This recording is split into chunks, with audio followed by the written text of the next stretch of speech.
Okay, everyone. I'm finally back with my next video. Yes, greetings to my non-existent viewers. So, we ended the last video talking about the end of Book 2 of the Legendary Scrolls, titled The Book of Primitus. And, of course, if you watched the video, you should remember the Primitus Age, meaning the first age of humanity before there's death in the world, is concluded by the entrance of death into the world via the Shadowfall because of man's impurity. And afterwards, because death is in the world, people begin exploring more, inventing better ships to explore the other continents. The rift plains of Aresta are being discovered, and now everything is getting moving in history. So, not that things wouldn't have moved if death hadn't entered the world. The original plan of Toniel and the creator was for people to one day eventually be moved to the rift plains, the other worlds, after they had fully, completely inhabited all the space on the earth. But the Shadowfall cut a lot of things short that Toniel had planned for humanity.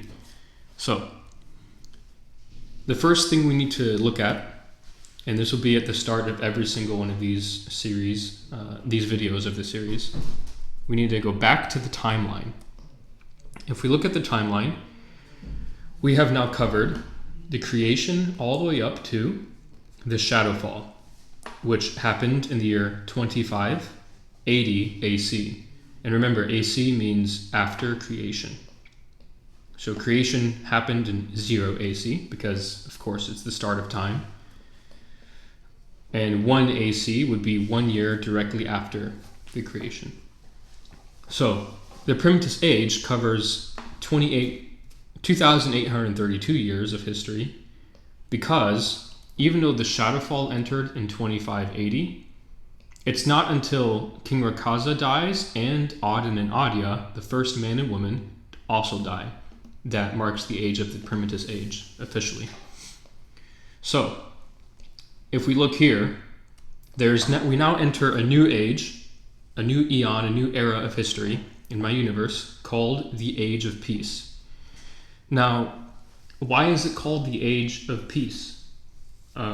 Peace opposed to what? What is death going to leave the world? No. Death is now a part of the universe, unfortunately. So why is this called the Age of Peace? That doesn't come into play until the next video, really. But this age didn't have a name for it, of course. It's not like people during this age thought to name the current times that they live in something, But this age, in retrospect, was named this way because of the Great War, which happens after it. And because the war was so great, the people during this time refer to this age, the time after death enters the world and before the war began, as the Age of Peace. So that's just for reference. Now, within the Age of Peace, a man named Spectrus lived.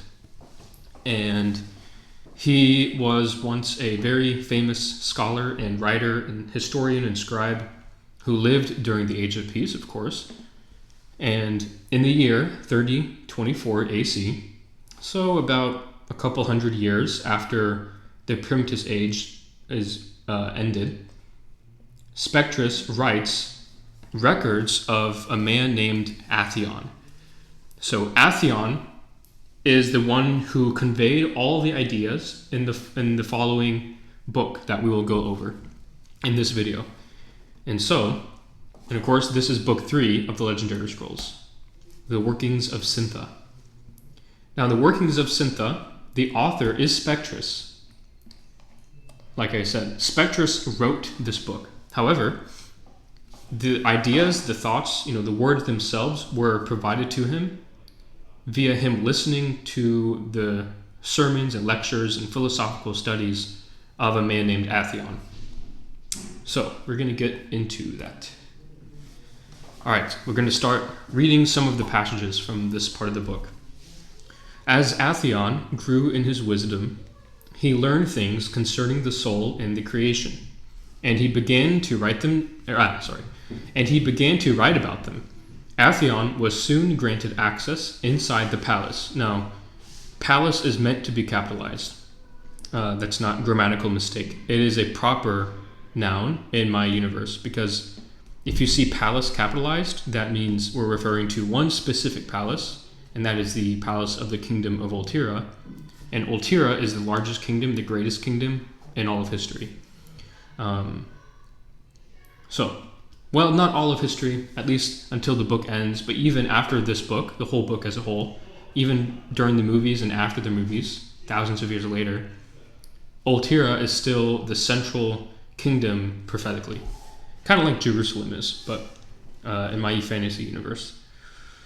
So Atheon was soon granted access inside the palace, meaning the Empyrean palace. It stands out among any other architecture. If I could draw it, I would. And again, this is AI art that I made. Unfortunately, I'm not an artist. So, let us continue. Atheon was soon granted access inside the palace, and he would go to the library every evening to study. King Thaxar would also accompany him in his studies and would himself learn from Atheon. This caused Atheon to be a respected scientist and philosopher. He also compiled and wrote the accounts of the Primitive Age, which were passed down from Libus and Celtex. So if you would recall from part 1 of lecture series number 2 on the Book of Primitus, the Book of Primitus itself acknowledges that this man Libus was the first historian, the first scribe. He invented the written language, and he invented the idea of a scroll. Books like this aren't necessarily a thing in this universe yet, but very soon they will be. For now, people usually use scrolls. And Libus invented this whole thing. So Libus is a big name, very big historical figure now, almost legendary figure. So Libus is the one who first started writing historical events down. And Celtex, who was born later than him, also joined with him in his vision, and they together wrote accounts of the Primitive Age. All of their writings, which is the Book of Libus and then the Scroll of Celtex, 2 different writings. Atheon, this guy, kind of looks like that. Atheon later compiled these after the Primitive Age ended, and he compiled the books of Libus and Celtex into one book, editing it, shortening things, taking some things out, clarifying things. And the compiled edit of these 2 characters' books becomes the Book of Primitus, which then later becomes part of the collection of the legendary scrolls. Now, that is what is important about Atheon historically. And he's also a scientist and philosopher. Scientist, not in the sense that we are thinking of in modern times in our world, of course. Not with all the equipment that we have and sci-fi kind of stuff, no. He's a medieval style scientist in a fantasy world. Ignore these candles. I don't know what Stable Diffusion was thinking with that. Also, ignore the faces here. In Stable Diffusion, I do have an extension that clarifies faces and automatically. This would have taken literally 5 hours with all these faces. So I gave up on that. I didn't wait for that. It wasn't worth it. It's just a picture to get an idea across. So that's why the faces are blurry and weird looking. So on certain days, Atheon would stand in the city squares and teach the people who would walk to and fro on the streets. He would also travel to nearby towns and villages to share his teachings. His teachings were recorded by certain spectators and scribes and are now passed down to me, and I, Spectrus, have compiled his studies into this book. So Spectrus is the author of this book, but he compiled the original writings and the teachings of Atheon. So Atheon here would teach in the city streets and even other towns in the mountains around Empyria, and people would listen to him, and Spectrus would listen to his teachings and also compile the records of his speeches from spectators and scribes. So that's how this book came to be. So after introducing who Atheon is and how he received the knowledge to write this book, Spectrus continues, and he begins the rest of the book with the teachings of Atheon. And here's how that begins. When Arcane, so this is Atheon now, Atheon's wisdom, Atheon's ideas. When Arcane created Empyria, he left traces of his power in the creation. The energy which came from Arcane through the creation is known to us as aether light, because it first came from the aether, which is the eternity that exists on its own outside the creation. So, how should I break this down? I believe I'll break it down a little bit soon. Okay, a little bit soon. That's not a phrase. So we have up here, these are all the elements and the things I'm going to be talking about in this video. We have up here at the top, in all caps, aether light. Now it's called this because light means energy or soul. It means soul, and aether means, well, this is what the aether is. It's the eternal existence that exists outside of the created universe, where the creator Arcane is, in Eula. So aether light is the energy that comes from that place, so it's eternal. And within it, or out, I should say out from it, come two elements of aether light. There's one element of aether light called Syntha. Syntha was not created. This is the only element in all of this graph that is not created by Arcane, because Syntha is perfect light that wasn't created, but it is rather eternal because it was always part of Arcane. Arcane is perfect light, and so in him is perfect light called Syntha. And Oblivion, which is the other element of aether light. And why is it aether light? Why is it classified that way? Because it is directly from the creator himself, and it existed before the creation did. And because the Syntha elements come from this, that's what makes it aether light. Oblivion is the foil, the complete polar opposite of Syntha. So while Syntha was not created by Arcane, Oblivion was. So Arcane, if we recall from the first book, the account of Arcane's creation, it says that the very beginning of the book, before he creates the universe, it says he created Oblivion, which is perfect nothingness, or perfect darkness, I should say.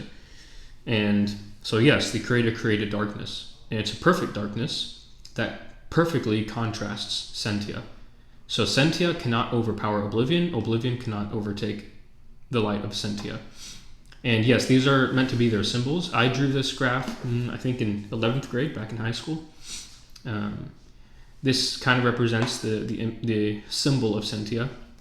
And this is a poorly drawn symbol of Oblivion. So it has like an eye in the middle, a circle around it, and spikes coming out of it. Syntha is just an abstract design that I thought of back when I was a kid, actually. So we're going to talk about the rest of these a little bit later in the video.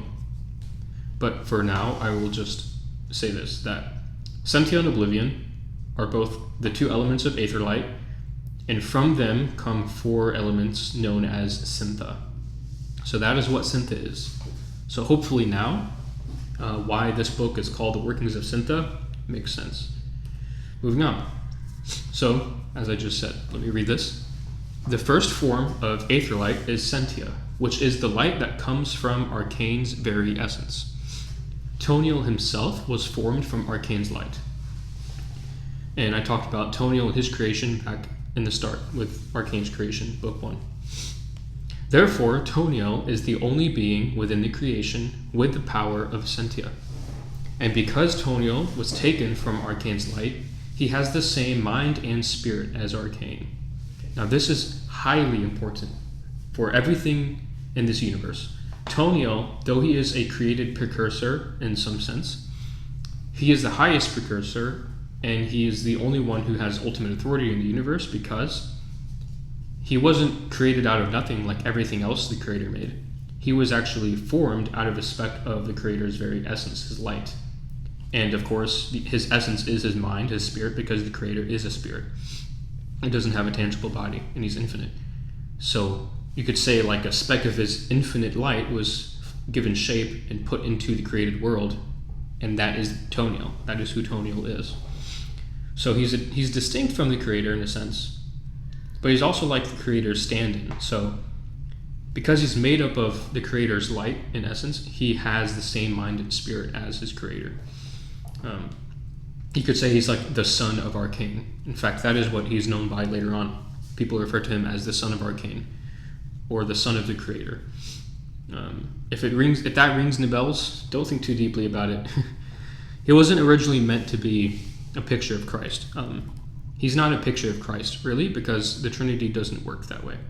We can't comprehend the Trinity and how it works, and anytime we try to grasp at it firmly, at something we can't grasp, we end up going into heresy and bad theology when it comes to Christian doctrine. So that is not what he's supposed to represent 100%. But of course, it is very similar in a sense. Moving on. So, when light, so these two sentences from the book explain how Syntha and oblivion are in relation to each other. So, when light comes into the presence of oblivion, it is obliterated from existence, not even absorbed or reflected. So, if we think about light and darkness, how light works specifically in the natural realm in real life, light doesn't really just stop existing, right? The energy is always somewhere. Photons, the particles, the molecules that make up, or the atoms that make up light itself that we can see, photons don't really just poof out of existence. Everything, all matter is either like recycled in some way, reused, or even when it's destroyed, it's broken down and then recycled. It's not 100% erased, right? So, but that's what happens with oblivion. Light that comes into contact with oblivion, if you think of like a black surface, when light hits it, if it's black enough, the light is either absorbed into it, or if it's a mirror, light reflects from it, right? And a lot of other surfaces light reflects off of. So surfaces either absorb or reflect light. But oblivion, because it is perfect darkness, complete opposite of Syntha, which is the ultimate eternal light that comes from the Creator, light, if it comes into any contact, even small, with oblivion, it basically ceases to exist. It's not absorbed or reflected, like it's completely unexplainable, it's just gone. Now, while that is true for oblivion, here's what's true for Syntha. No darkness can encounter Syntha, and Syntha cannot be eclipsed by any dark thing, nor can it cast any shadow. So what's true for oblivion and its interaction with anything that's light is also true for Syntha and any interaction it has with darkness. So then what happens if Syntha and oblivion come together or approach each other? They can't. So it's kind of like a scenario similar to what happens if an unstoppable force impacts an immovable object. Kind of similar to that. The two elements cannot defeat the other. So oblivion obliterates light from existence, but except Syntha, because Syntha is perfect light. Okay, so that is the most basic fundamental understanding I can give for aether light. Now, from Syntha and oblivion come four foundational elements, which are called Syntha, the namesake of this book. Two of the four types of Syntha come from Syntha, while the other two come from oblivion. So, back to our image here that I drew so poorly, like everything else I draw. These are the four elements of Syntha. And in the graph, you can see which elements of aetherite they come from. Out of Syntha, the light and Gaia come forth. Out of oblivion come forth the elements of chaos, with a K, yes, and the darkness. Now, the light and the darkness are always capitalized with the T. The T is always capitalized because that is how you know in writing that it's the Syntha element that we're talking about, and not just the light or the darkness in a sentence. So the Syntha elements are always capitalized. Okay, so are these elements, but we'll get to them later. So let's talk about Syntha. The first element of Syntha, listed in the book, not the first one in this graph, but the first one we'll talk about, as it is listed in the book, is Gaia.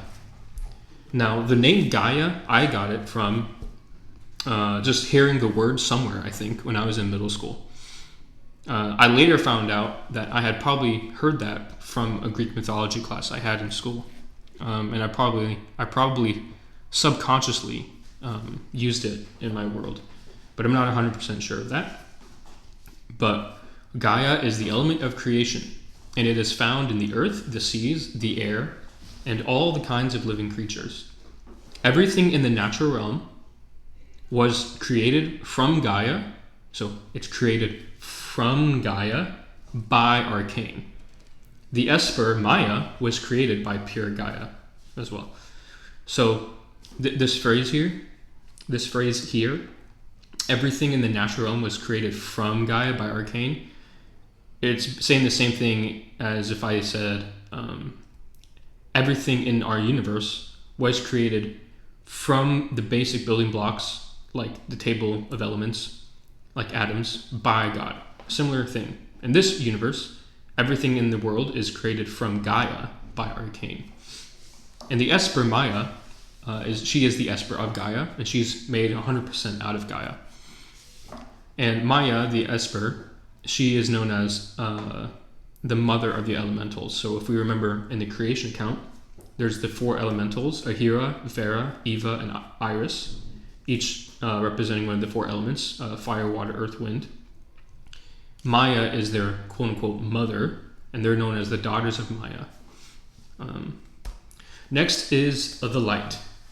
The light is the manifestation of Syntha, which can interact with man and the natural world. The light manifests itself in the souls of men and women. This is very unique to the light and the darkness we'll talk about. And it resides in their hearts. So Syntha, which we are learning, it interacts with human souls. And we're going to learn more about how that works.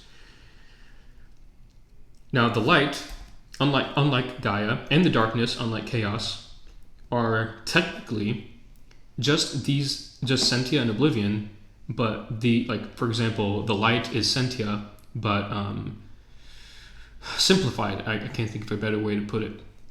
It's the manifestation of Syntha that can fit in the natural realm, because Syntha and oblivion are only within Toniel and Kyphon. Kyphon is the other precursor who is given authority over oblivion because he was made from oblivion. Okay, we're going to talk a little bit more about what this is saying later. Okay, the third Syntha, which comes from oblivion, is called chaos.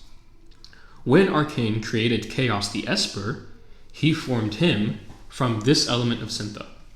Chaos is the element of distortion and serves as the foil element to Gaia. So I remember originally Chaos had a different name, the Esper, but it sucked. I don't even remember what it was. And I changed it to his element because I thought, Chaos works as an Esper name just as much as it works as a Syntha title. So yes, in the lore of this universe though, the element of chaos, the Syntha element, is named after the Esper because that's where the element came from. And so this is pretty self-explanatory. Chaos, just like the word it sounds like with CH, it's a foil element to Gaia. So Gaia is order, natural elements, fire, water, earth, wind, plasma, yada yada. Chaos is the opposite of that. So it's distorted matter, it's chaotic energy. Okay, now, the darkness is the manifestation of oblivion, which can interact with man and the natural world. As we saw in the book of Primitus, clearly the darkness can interact with humanity in the natural world because it brought death into the world. It brought death into the world. The darkness, like the light, can affect the heart, the human heart. However, the darkness takes life rather than gives it. The darkness is the essence of all that is evil and dark and should therefore be avoided at all costs. Tenebris, the esper of fear, is made fully of the darkness. And when Tenebris entered the world, he brought the darkness with him. Thus, death and corruption came to the world. So the darkness is a big deal. And soon in Book 5, in lecture series number 5, we will be introduced to a prophecy that is all about the darkness and the light. All right.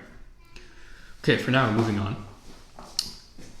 Here is a really old drawing of mine that I drew in my free time in high school. Like, if you notice, so many of these that's kind of the trend here. This drawing represents two types of souls, okay? And we're going to talk more about this soon. This soul is what a soul looks like if it has arc light in it. And we're going to talk about arc light. This soul is a normal soul.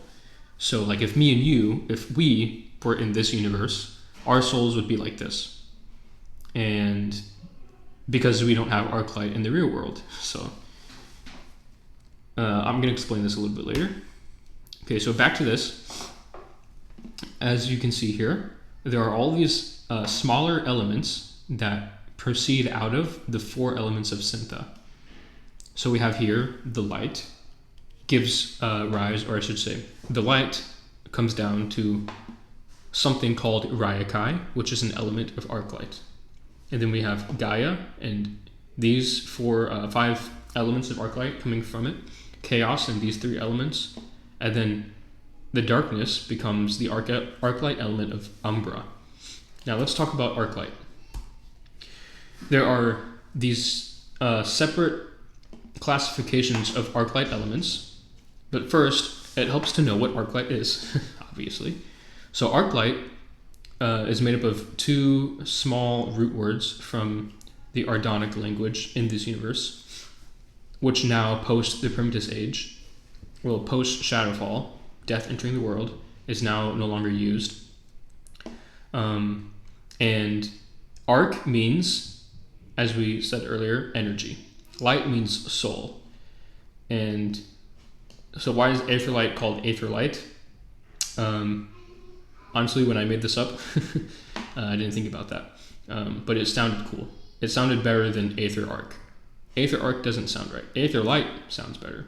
Even though technically in the universe's language, the old language of the universe, light means soul. So arc light is energy from the soul, or soul energy. In our universe, if arc light was a thing, we would call it, you can guess it, magic. Yes, arc light is technically magic. As we talked about before with Draxivan, the first Aeon, back in Book of Primitus, Part 1, we talked a little bit about it, but now we're going to go into more details on the elements of arc light. Now, arc light is not really called magic in this universe because in the universe it has an explanation. In the real world, you call something magic if there's no explanation for it, like naturally. There's no natural explanation for something. We call it magic. Arc light has an explanation because the energy comes from particles of energy in people's soul. Of course, if we look back at this, only people who are born with arc light in their soul can use it, and those people are called Aeons. Pretty basic. And we'll probably talk about this a little bit later on. We'll talk about it as needed if I need to explain something on the way to the future video, but in the future video about my movies, specifically the 4th movie in the main saga, that's when we will actually talk more in depth about what this means, base soul, and how the elements work. We'll maybe even talk about it a little bit in lecture series number 9 on letters from Flora, but we got a little while to go until then. I almost forgot. So now that I'm here, so yes, here is what we would call the human heart, not the muscle, but the spiritual, where the mind, the emotions, and the will are. So that's the heart right here in the core of the soul. And then surrounding the soul is this like shell, you could say, or this kind of like a snow globe of spiritual matter. And this outer shell is just kind of there. It contains the heart in the space, in the spirit realm. And it's naturally empty. That's how it naturally looks. But if somebody has arc light, they're special, so they can use arc light. Those people are aeons.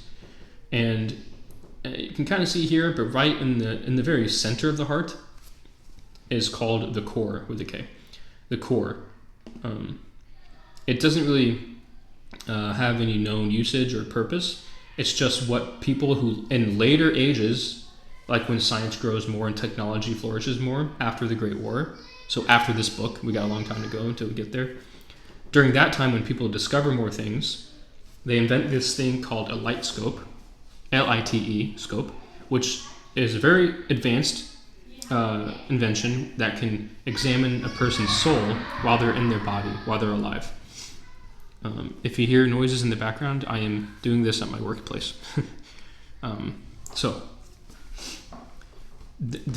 on. So this thing they call the core is simply what they called it after they found it, but it's just a visual thing. It's just a little concentrated center of a person's heart.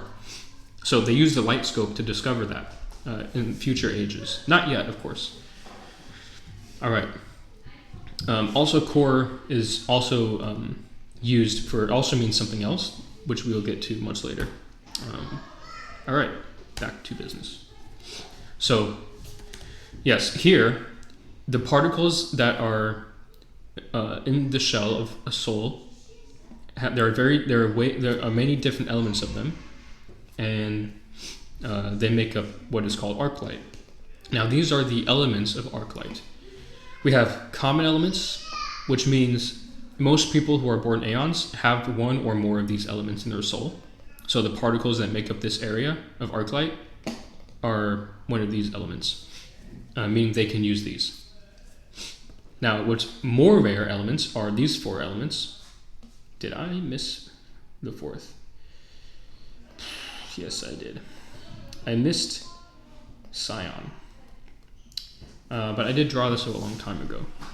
Anyway, these rare elements, this is the most rare out of the rare elements, but there's blood surge, mist, ellipsis, and Scion. Let me read these. Blaze, flood, quake, plasma, tundra are the common elements. Now, you may ask, why didn't you just call them fire, water? Well, flood would be water and wind mixed, like fire, water, wind, earth, lightning, ice, or frost. I wanted first, when I was younger as a kid and I made this up, I wanted the elements to not just be like what you'd expect. I wanted them to be unique. And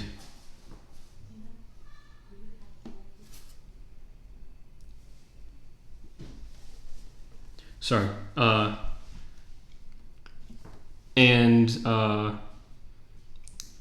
Sorry, someone was trying to ask me something, but I had my door closed for a recording session. They were making motioning like eating or something. Maybe I'm missing out on something. Who knows? Anyway, gotta finish this. So we have blaze, flood, quake, plasma, and tundra. And they're not conventionally named, except maybe plasma. Then we have the rare elements like blood surge, mist, ellipsis, Scion. And then we have special elements, Atlas and Tesla. And then we have elite elements, Ryakai and Umbra. I think I'm going to have to pause this. Okay, sorry about that. Maybe I'll have to combine these 2 videos into one. I hate editing things, but Sometimes interruptions happen. I couldn't find on OBS a way to pause the recording, so that's really frustrating. Where were we? So, common elements, rare elements, special elements, and then the elite elements. Elite elements are basically just means they're much more rare and more powerful than these elements. Special elements are elements that aren't natural. They're not. People can't be born with these elements. These are actually synthetic elements, meaning Atlas and Tesla, though they do not occur in nature, they do not occur naturally in a human soul at birth. They can still appear in human souls later on, but they're not part of they don't have like a basic building block element. They're like they're not natural. They're like synthetic elements that aren't made by alchemists. Later on in history, alchemists will invent new arclight elements by using alchemy to mix existing naturally occurring elements. But only these two special elements, they're like naturally occurring they're naturally occurring synthetic elements, if that makes sense. So like a person, for example, will be born as an aeon, they get older, and first they think their strongest element in their soul is blaze, right? Which is basically like fire, right? So they can use basically fire magic. They use blaze arclight energy from their bodies, they can channel it, and people think, oh, it's a blaze aeon, right? Well, it's possible that, very rare cases, but the elements in his soul, that aeon soul, could naturally mix and synthesize into either Atlas or Tesla. We'll talk about how that happens very soon. So let's get into the arclight elements. And I had a lot of fun making these up back in middle school, early middle school, I think. First, this is kind of the idea of what blaze arclight energy looks like. It's like fire, but it's more bright orange than just fiery red. It's more bright orange, like this. And but it's basically fire. But it isn't really fire, it's blaze, it's arclight. So the energy particles that make up, the energy waves that make up real fire in the physical world, it's not the same building blocks that make up the arclight element of blaze. The arclight element of blaze is made up of all the arclight elements, they look like their counterparts in the real natural world, but they're made up of arclight elemental particles instead of physical molecules. You could say they're like spiritual molecules or soul molecules. It's its own periodic table of elements, you could say. So blaze, it's always capitalized. All the arclight elements are capitalized because it just sets them apart as an arclight element if you're writing about them from the normal word, like lowercase b blaze. Moving on. Then we got flood. So specifically these first, these two, and then this one, so these three, not this one, but plasma, flood, and blaze, these three are the overwhelmingly most common arclight elements in most aeons who are born.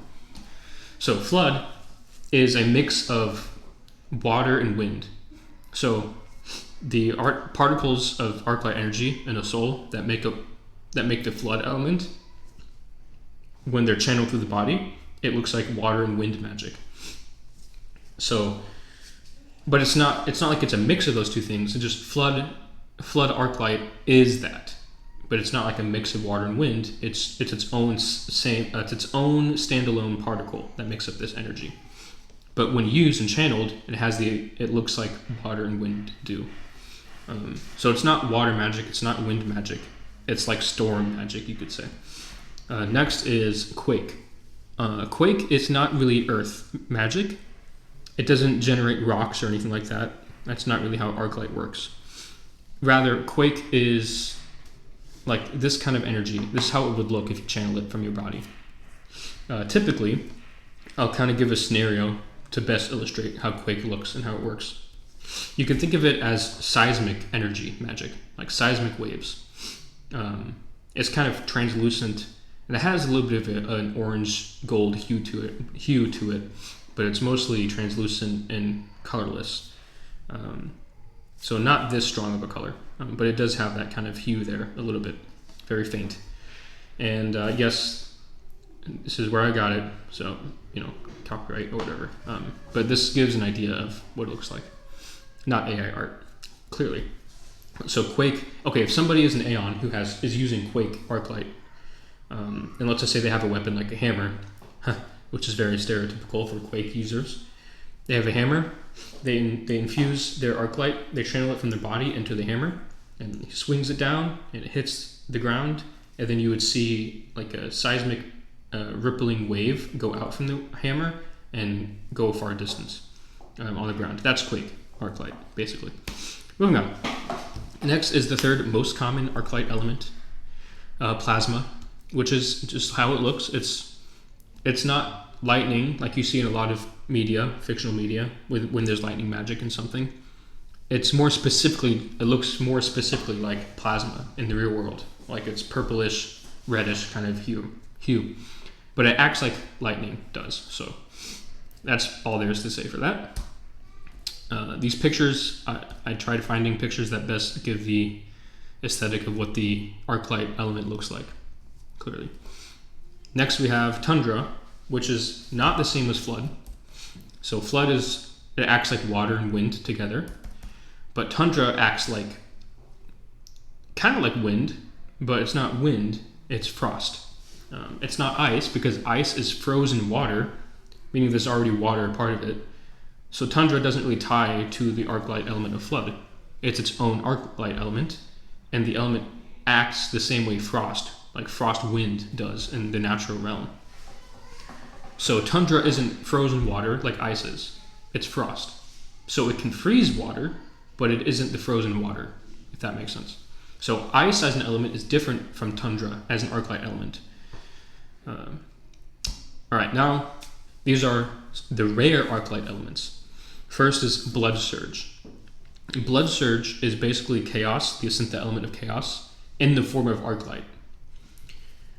And that's pretty much all it is. It looks like this. It's very chaotic, very destructive if used, even in small doses.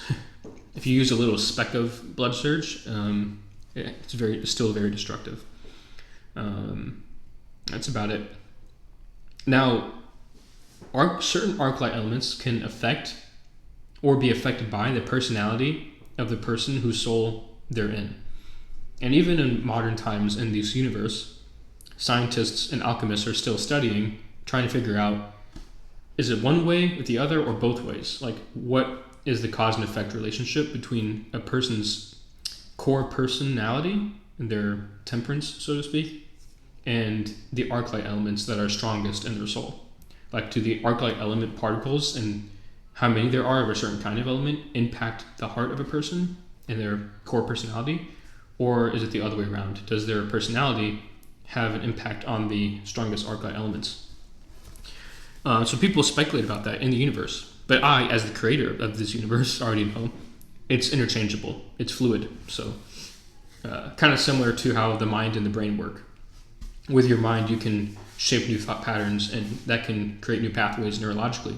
But your neurological, your neurons can also impact the way you think, but you're not ultimately bound by them. You can still choose to have free will and think on your own and change and make new pathways in your brain. Similar aspect to Arclight elements and the soul. But the reason I brought that up is Blood Surge is often found in people who are very violent people, clearly. And that's where it eventually got its name from. A lot of Aeons who would become murderers and serial killers after death enters the world would be seen using this element and having a lot of this element. And so people eventually called it Blood Surge. Okay, this one is a little tricky to explain. It doesn't really have just like Blood Surge, Mist also doesn't really have a good representation in nature, like these ones do, because these come from Gaia, which is the element of creation. These two, and specifically these two, and this one a little bit, they don't really have a good comparison in nature. Like, mist isn't like wind, really. It's not like lightning or fire or water or earth. it's its own element. It's its own thing, unique to mist. So mist is, this isn't really a good representation of it, but it is a good representation of its color palette. The energy is kind of like a dull purple bluish that outlines a black center with white and gray, misty, foggy energy surrounding the center of it. And it's pretty destructive, just like Blood Surge, but not as destructive. Some alchemists think that it's probably a mixture of the two other elements of rare Arclight, which are Blood Surge and Ellipsis. But yeah, mist comes from chaos, so it comes from the element of distortion. So that's why it's more destructive than these ones. Let me explain this a little more. So these elements, blaze, flood, quake, and plasma, and tundra, because they come from the Syntha element of Gaia, which is the element of creation and order, while they are used in combat later on, and they can be used to fight and to, in battle and stuff, they can also be used productively. Like Draxivan, the Arclight sage, before death was in the world, nobody was evil, and nobody really died. There's no reason nobody would have used Arclight for fighting, like they mostly do in the movies later on, and in the rest of this book. They can be used for other things. They can be used for, like the Arclight sage, Draxivan used a lot of it for performance, to gain attention, to do cool art things in the sky, that kind of stuff. For example, if you're an Aeon and you want to use Blaze, you can light a campfire. You can do a lot of things with that. You can, later on in history, people will use, and even soon in history, in the Legendary Scrolls during the Great War era, people will use Arclight to empower certain new technology. And you can do stuff with Flood. You can do stuff with Quake. Now, this needs to be mentioned before I move on. Actually, first, let me continue before I say that. These, however, since these elements don't come from Gaia, the element of creation with order, they can't really be used that way. Like, you can't just generate Blood Surge energy and not have it cause destruction. Now, you want to say, well, isn't Blaze like that? Well, yes, but fire is also found in nature, and fire is not always destructive 100% of the time. But Blood Surge and Mist and this one, Ellipsis, and even Scion to an extent, are not very natural. They don't bring order naturally, except maybe this one, but we'll talk about it. So that's Mist. Moving on. So the third element of a rare Arclight comes from chaos, is Ellipsis. Now, if I just explain this really simply, people will be convinced that, people will be led to assume that it's basically no different than gravity. Like gravity magic, but it's not gravity. Again, like I said, the Arclight elements are not the same as their natural counterparts. You could say, like, Blaze Arclight isn't fire. It's not made up of the same building blocks in the molecular level. And they're spiritual elements, so they're like magic. Ellipsis, if you saw it being used, it would make you think, oh, is this like black hole magic? Is this gravity magic? It's not gravity. It's not the same at all. It just looks like it because it can do things that gravity can do. But because it's from chaos, it's actually a distortion. So this is really similar, actually. This is the most similar between these. This is the most accurate depiction of Ellipsis. So let's just say there's an Aeon who can use Ellipsis. They're rare, of course. It's a rare element. And he generates a ball on his staff, or his bare palm if he's really skilled and trained and learned. And he could generate a ball of Ellipsis Arclight, like looks like this: black in the center, dark purple outlines.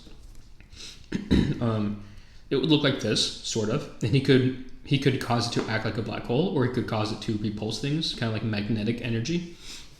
But it's not a natural or an orderly element because it distorts the natural order of real gravity. Like if you're on a planet like Earth and you use Ellipsis Arclight, it distorts and corrupts the real gravity that's in operation. Because, for example, if you have Ellipsis above here, real gravity would pull you down toward the surface of the planet, But the ellipsis arc light, because it's from chaos and distortion, disorder, it can like basically ruin the laws of the real laws of gravity by either pulling towards it, pushing in a different direction, that kind of stuff. Ellipsis would be very fun to use in real life, though. Okay, could probably like walk on walls and stuff, create black holes. Anyway, the next is Scion. Scion is pretty simple, actually. It doesn't have an appearance. It doesn't have energy to it like this. This is just to have an image with it, so that it kind of blends in with the rest of these. But Scion is basically this exact same thing as telekinesis. And that's pretty much all there is to say about it. I won't go into this element until much later, after the book. Moving on. Now we have our special elements. Atlas, kind of the energy of Atlas is notably unique in that it has it's always translucent blue energy with bright yellow or gold trails of light interwoven through the translucent blue energy. So this image is very accurate. Get another stock image. It's surprisingly difficult sometimes to find what would seem to be simple images, but moving on. The other special element is Tesla here. Tesla is, I feel like I'm forgetting. Oh, yes, that's right. I almost forgot. So these two special elements, like I said before, as special elements, they are like naturally occurring synthetic elements. So they're fused between certain normal arclight elements. And by normal, I mean these and these technically. So Atlas is thought to be a mixture of flood and blaze and plasma. And then Tesla is thought to be a mixture of either blood surge, blaze, and Raikai, or blood surge, blaze, and plasma. So I said I was going to talk about that earlier. That's all there is to it, really. People in the universe speculate. But basically, Atlas and Tesla are when certain arclight elements combine together consistently to create their own element in nature, without alchemists voluntarily making their own arclight elements. So that's why these are special elements. And they're also not stronger or weaker than the other types of elements. It depends on how you use them. So that's basically it. Now, the last two elements, well, it's actually another third of the elite types, but it's very special. We'll talk about it after these. Actually, I'll get it out of the way now for time. I didn't include it here for a reason, because it's so rare that it's not technically considered part of any of these. But the arclight element of Chrona, C-H-R-O-N, C-H-R-O-N-A, sorry. My mind's a little preoccupied. It would be here, but what makes it different is that even to the up to the point after the movies take place, there has still only ever been one person in all of history in my universe who has ever had the arclight element of Chrona. And in fact, nobody ever even knew about the arclight element until he had it. Except those to whom it was revealed, all the arclight elements, such as Atheon. So Atheon mentions it in the workings of Syntha in his book, in the list of all the arclight elements. But other than that, nobody else really knows about it, knows what it is. They probably would read this book and be like, what's this Chrona element? Is he missing something? Is he wrong? This doesn't exist. What's this fairy tale element? But basically, it is an arclight element that grants the user of it the ability to pause time or slow down time. You can't fast forward or rewind time, because that would be like time travel. So time travel is not possible, even hypothetically. Not even in a rhetorical sense is it possible in this universe. And I believe that it's the same. That works the same way in the real universe. Anyway, that's my philosophy about time travel shenanigans. So Krona is a time element, but there's no time travel. Okay, it's okay. Time travel, or changing things that happen in time, is as impossible in my universe and in the real universe, I believe. It's just as impossible as it is to say that a circle is a square at the same time. It's impossible in the same way. Anyway, so there's Krona. Now back to the normal elite elements. So the first element that is considered of the elite class, because it is one of the two most powerful, is Ryakai. And Ryakai is basically light magic. It is the light itself, but manifested or brought down into arc-light particle form, so it can be used by Aeons, if they have it, if they're lucky, and if they're strong enough to channel it. So Ryakai energy is light magic. Pretty simple. And then we have Umbra, which is the arc-light element of the darkness. So we have Ryakai, Umbra. And yes, Ryakai energy is always bright light with gold. It's always bright white and gold. And Umbra is always dark blue and black energy. Okay, so there we have it. We have now gone through Aetherlight elements of Syntha and Oblivion. Toniel, the precursor of Syntha. Oblivion, the precursor of... Kaifin, the precursor of Oblivion. We have the four Arclight Syntha elements that come from Syntha and Oblivion. The light, Gaia, chaos, and the darkness. And then we have the Arclight elements, which can be used by Aeons, that come from the four elements of Syntha. There we have it. Moving on. Yes, there's more to the book.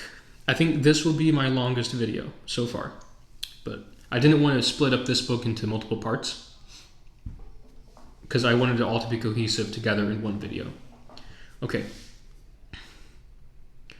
All human beings are souls residing in the body given them at their birth. Only Arcane, the creator, can forge a soul for a body, meaning create a soul or create a person, technically, from nothing. Therefore, when a man and a woman are joined in the flesh, their souls are entwined just the same, and the joining of soul and flesh and blood form a new soul and body. So, here we can see their creator, if we recall, at the end of the creation narrative, he and Eula left the creation, but he left it in charge of the four precursors. So, he left the creation, meaning since he is the only one who can forge a soul, meaning create a new person from nothing, new souls don't just pop into existence anymore. Only Arcane can do that, and he only did it once, when he created the first man, Auden, and gave it to his body, and Eula when she created the first woman and gave it to her body, Adia. So aside from the first man and woman, no other souls have been created since creation, and it never will be. So where do souls come from when people are born? Where do their souls come from? The same way a human body comes from a mother and a father's body, their physical DNA. A child's soul comes from the spiritual DNA, you could say, the soul DNA, from the two souls that entwine at that, moment when they have a kid. So that's how that works. Okay. I'm going to rest my voice a little bit, but this next section of the workings of Syntha will go into the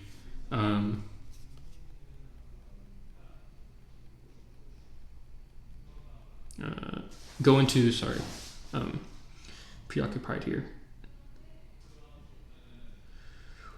Give me a moment.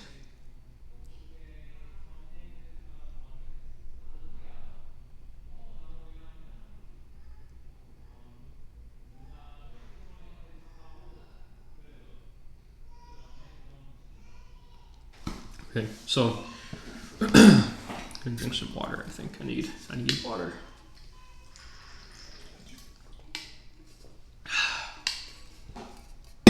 Okay, continuing.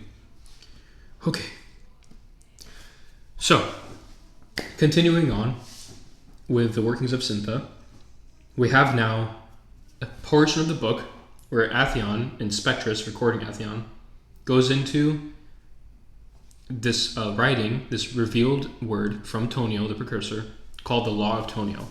And it's how it's Tonio's explanation for how a person can know whether or not they are following the light.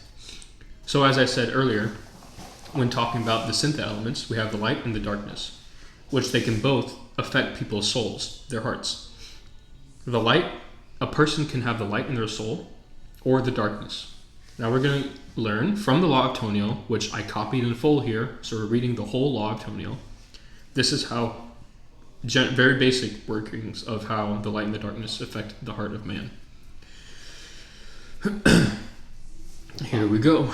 We're reading all of it. So, this is Atheon. This paragraph here is Atheon, a recording of Atheon's words. And then after, it's Atheon introducing the words of Tonio himself. So technically the Law of Tonio is the next slide, but we're reading all of it. Here we go. In the beginning, Arcane created all things, even the four precursors.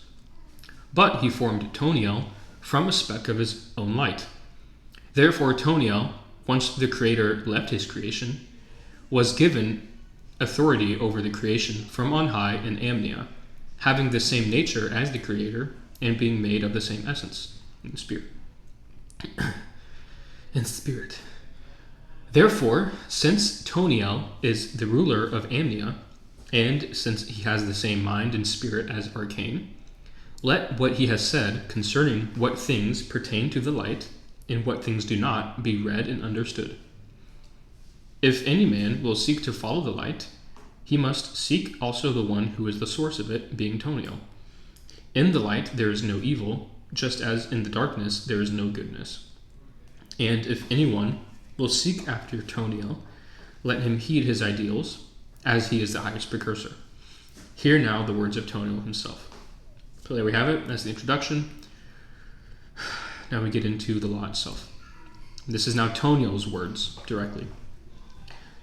No one can have the light in their soul unless their character is pure. If one's character is pure, though they may fail in doing good, the light does not leave them. For the soul may be the origin of action, yet actions are not always the result of one's character. Yet take heed that no one allows their wrong actions to become their character, otherwise the darkness has an opening into such a one's soul. Not only does the darkness enter the soul in this way, but it also comes from within the heart itself.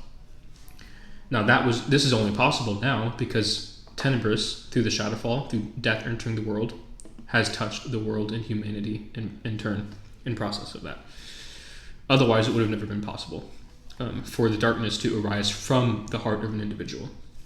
Continuing. The heart is a mystery to all living beings, a true complexity beyond comparison. From the same heart the light may shine forth, and from the same heart the darkness may manifest itself. I'm not going to really explain too much of this. I'm just going to read through the law. It's pretty self-explanatory, I think. I think it explains things well enough on its own. And also for time's sake, I want to get through this. The way of purity is the way of the light. The one who defiles their body with sexual impurity shall receive the darkness in them. One keeps their body undefiled in marriage, the bonding of a man and a woman. But if a man and a woman are not bound together in marriage, then such action is evil, and the darkness enters them because of this. The way of peace is the way of the light. The one who hates another has let the darkness come up from their own heart. For when the darkness entered the world, the hearts of man were touched by it. Because of this, all mankind is now susceptible to the darkness, as I said, for now it arises from within their own hearts. As long as there is no balance, and the darkness prevails in the world, so too will the evil desires of mankind prevail. How can one keep their heart from producing the darkness? Flee from hatred and let bitterness elude you. Be in fellowship with others, so that fear does not overtake you. So fear is usually, the medicine for fear is often fellowship. Anyway, the heart that is in isolation is drawn away to pride, anger, fear, loneliness, sorrow, and suffering. A heart that is in such a state long enough will be weakened allowing the darkness to manifest itself from within. The darkness enters the heart of a person when that person partakes in certain behaviors which affect him from the outside. So we talked about how the darkness comes from within, now the outside. The one who defiles their body with another will receive the darkness from such behavior. The one who murders with hatred will receive the darkness from without by their murderous action, as well as from their own hatred that comes from within. So they're defiled from the inside and from the outside. And then the law of Toniel ends with Toniel explaining himself. If anyone would ask, who judges these things to be worthy of the darkness? Meaning, why is it like the darkness is sentient? Does it just decide to enter somebody based on certain things they do? How does that work? Here's the answer. So who judges these things to be worthy of the darkness? Here's the answer, according to Toniel. Arcane himself is perfect. Perfect. Therefore, his creation, if it deviates from his character, the one who made it, shall not receive anything good. For we precursors were given authority over the creation to judge what shall be done in it. I and the Creator share one mind and one spirit. Therefore, my judgments are in one accord with Arcane's. What Arcane desires, I desire.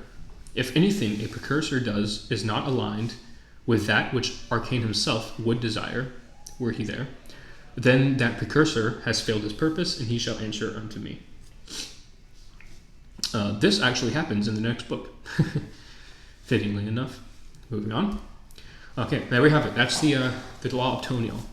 So that pretty much explains how, on a very basic, rudimentary level, what determines whether somebody has the light or the darkness in their soul. And whether they do have them, or whether they have neither, which is possible in this universe, to have neither the light nor the darkness, or a balanced mix of both, that affects the afterlife. Okay? All right. The last main section of this book, the last topic that Atheon talks about in this book, is the spirit world, which is called, its proper name is Faspira, or it's also called the Fey world. And then the spirit creatures and spirit beings which inhabit the spirit world are referred to as the Fey. So first we have spirit beings, meaning sentient spiritual persons. We have angels, which kind of like this, and then we have, I'm going to read these. Angelus, the Esper of light and justice, is the father of the angels. All myriads of angels which inhabit Amnia and go to and fro across the spirit realm were born from Angelus. And in this universe's lore, they're called angels because their names are a shortened form of the Esper of the angels, Angelus.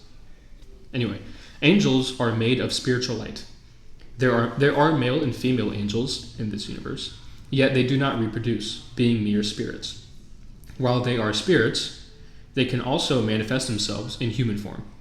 The angels are not meant to do this regularly, but only when granted special permission by Toniel. I believe this speaks for itself.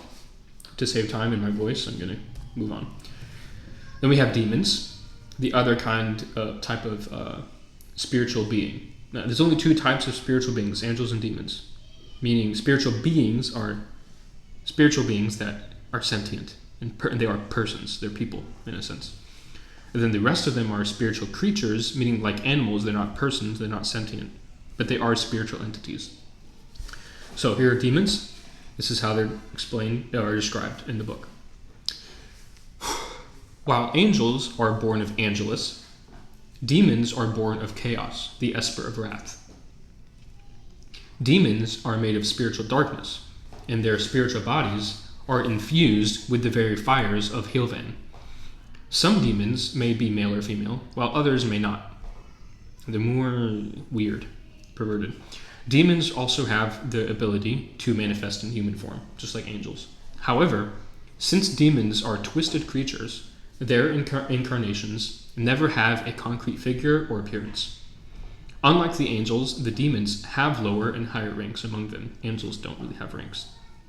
And unlike the angels, demons vary greatly in shape and appearance. All the angels kind of look uniform. The male ones have like a male physique, but they're just plain white, no contours, just a bright light in the shape of a male body. Same with the females, but in a female shape. And they have big wings that aren't feathered wings, they're just wings made up of light. And every angel has like their own unique colored outline around their pure white light body. But they're all in the same size and the same kind of appearances. Unless if they manifest in a human form, they can look a certain way. But demons obviously vary greatly. They're very twisted and different sizes, shapes, and stuff. Okay, aside from angels and demons, angels and demons are spirit beings, meaning they're whos, but these spirit creatures are whats, not whos, who mostly occupy Amnia and Hilvan. So aside from them, there are also many other spirits. Aside from angels and demons, who mostly occupy Amnia and Hilvan, and who seldom roam about Vespera, there are many other spirits, which do roam about Vespera. Now, Vespera is the spirit world, which kind of exists perpendicular to, in a different separate dimension, above the natural realm. Kind of like our real life, our spiritual realm. So these things can roam around in the spirit realm. But angels and demons stick to Amnia above and Hilvan below. So we have here, what's supposed to represent, these are found in Google Images, and they don't really look similar to what they're supposed to represent. But basically, there are three main types of spirit creatures. There are Eus, spelled EU, singular. Plural spelling is EUES, Eus. And they're basically like this, kind of, but without the contours here. They're just in the shape. They're made up of fiery red-orange ectoplasm, and they kind of have the shape of coyotes. So they crawl on all fours, they have long tail, and then they have like fiery hair that kind of comes up like that. But they don't have this shape here. It would just all be all spiritual, translucent energy. Nightmares look nothing like this, but just picture the same color palette here and the same energy texture of the energy, but over this instead. So nightmares look like Eus, but they're a different color basically. They're like grayish, blackish with dark blue / purple energy around them. And then we have a really mysterious type of spirit creature, which is only classified as a spirit creature in the universe because sometimes they seem non-sentient, sometimes they mimic sentience. But people have concluded in later history that Vorsin, so these are called Vorsin, they concluded that there are spirit creatures that mimic sentience depending on the situation. And they never have the same appearance whenever they're spotted. They're kind of ghostly in their own vibes and how they can be spotted in the physical realm. These can't be spotted in the natural realm, but Vorsin can slip in and out of Vespera, the spirit world, and the natural realm. They're kind of creepy. They're also very mysterious. Not much is known about them, how they operate, their purpose. But they're classified as spirit creatures because while, yes, some of them appear to be sentient in certain in certain encounters with them, they're also often, and more often than not, non-sentient in their encounters. But they can, kind of like some animals can mimic human attributes, like a parrot can mimic human speech, Vorsin can mimic human sentience. Very creepy. Okay. Almost done. This is the last point, the last topic for this book. Now, concerning the matters of the body, soul, and spirit, Atheon would often say, the body without the soul sleeps in the grave. Herp-de-dur. The soul without the body lives in the spirit. However, the soul without both is lost. So let's take this apart. We have, in this universe, you are a soul and you have a body.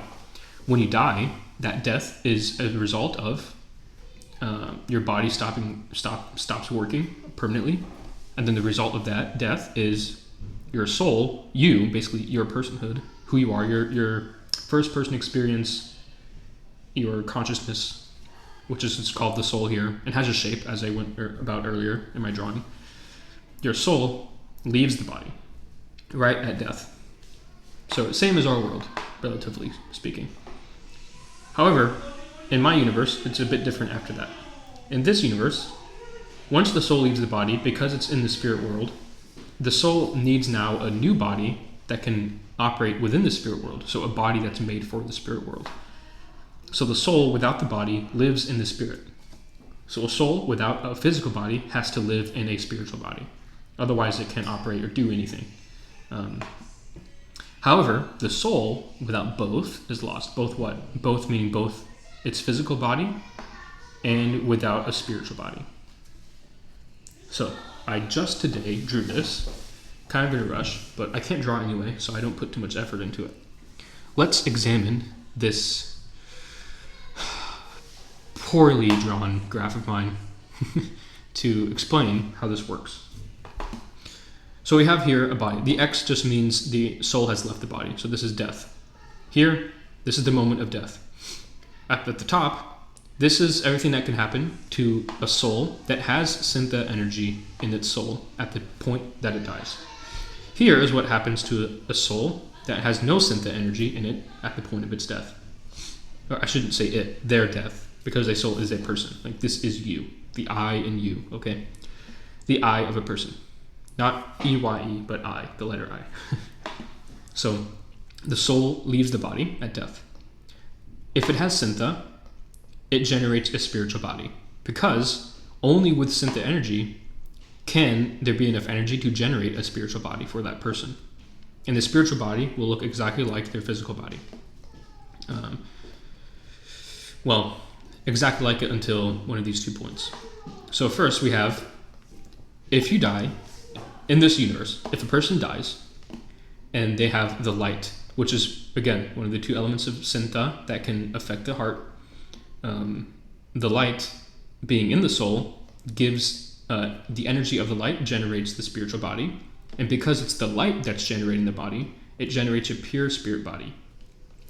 And because it's a pure spirit body, it goes to Empyria, which is, again, if you go back to the first video, you look at my cosmological diagram, the top of the creation, so to speak, is top, so to speak. I don't know, not really top, but the highest point of the creation is Empyria, the world of light, where Toniel resides as king over everything, and it is where all the angels are, and the espers of light, and everybody who dies with the light, okay?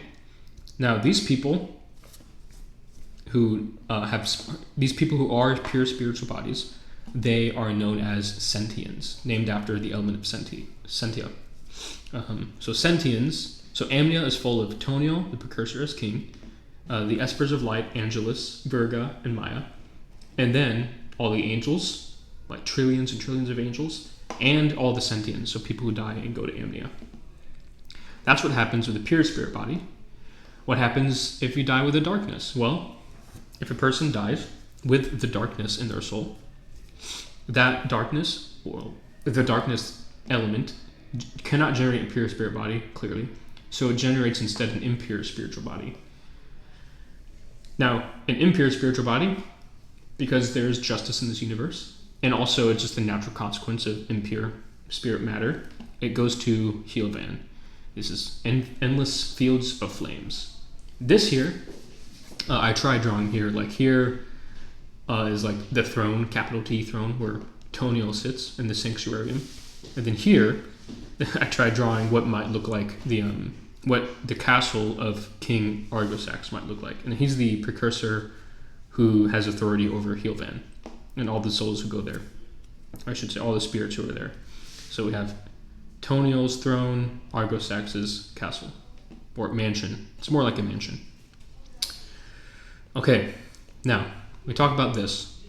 It is possible to die without having either the light or the darkness in your soul. Now, if you die in that state, since a spiritual body is generated by Syntha energy, if the soul has no Syntha energy, meaning the light or the darkness, which are Syntha, then it doesn't generate a spirit body.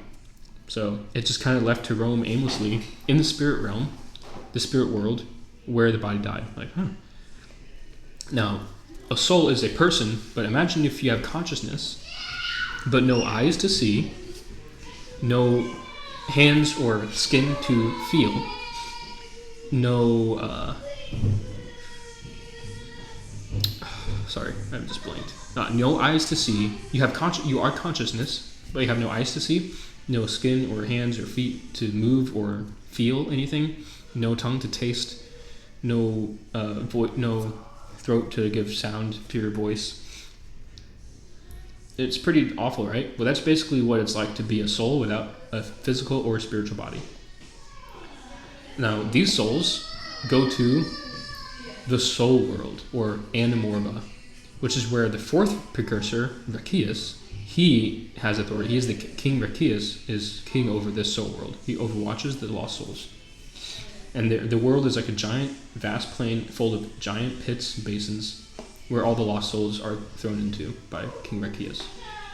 So, there we go. We just covered what happens at death, depending on the person, their soul, the spiritual state of that soul, and then depending on the spiritual state and the spiritual body it's given, or if it doesn't have one, where that person then goes to after they die. And that about does it for Empyria Lecture Series number 3, The Workings of Syntha. The next video will be number 4, of course, and it'll be a pretty short video, very short, maybe the shortest yet, talking about Book 4, The Account of Infernos, and how the Great War begins. See you then.